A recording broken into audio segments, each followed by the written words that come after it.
ভয়ংকৰ পথ দুৰ্ঘটনা, নিহত 2জন, আহত 1জন। ওদালগুৰি জিলাৰ ৰৌতাৰ সৰ্বহেৰুৱাত ৰাতিপুৱা প্ৰায় 7 বজাত 15 নম্বৰ ৰাষ্ট্ৰীয় ঘাইপথত ৰৌতা অভিমুখে AA20 CC 9639 গেছ ভৰ্তি ট্ৰেংকাৰ আৰু মঙলদৈ অভিমুখী NL01K 4223 নম্বৰৰ ট্ৰাকৰ মাজত ভয়ংকৰভাৱে মুখামুখি সংঘৰ্ষৰ ফলত পথ দুৰ্ঘটনা সংঘটিত হয়। দুৰ্ঘটনাত থিতাতেই নিহত 2গৰাকী চালক। নিহত চালক 2জন বহু সময়লৈ গাড়ীত আবদ্ধ হৈ থকাৰ পাছত লালপুল আৰক্ষী চকীৰ ভাৰপ্ৰাপ্ত বিষয়া জিতুমণি কলিতা সহ আৰক্ষীৰ এটি দল ঘটনাস্থলীত উপস্থিত হৈ ৰিকভাৰী ভানৰ সহায়ত আবদ্ধ চালক 2জনক উদ্ধাৰ কৰি মৰণোত্তৰ পৰীক্ষাৰ বাবে ওদালগুৰি হাস্পতাললৈ প্ৰেৰণ কৰে।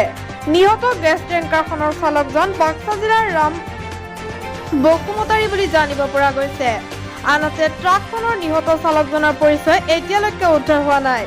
গাড়ী দুখনত থকা হেণ্ডিমেন 2জন সামান্য পৰিমাণে আঘাতপ্ৰাপ্ত হয় যদিও সংকটমুক্ত বুলি আৰক্ষী সূত্ৰই জানিব দিয়ে। ওদালগুৰিৰ পৰা সমৰালী।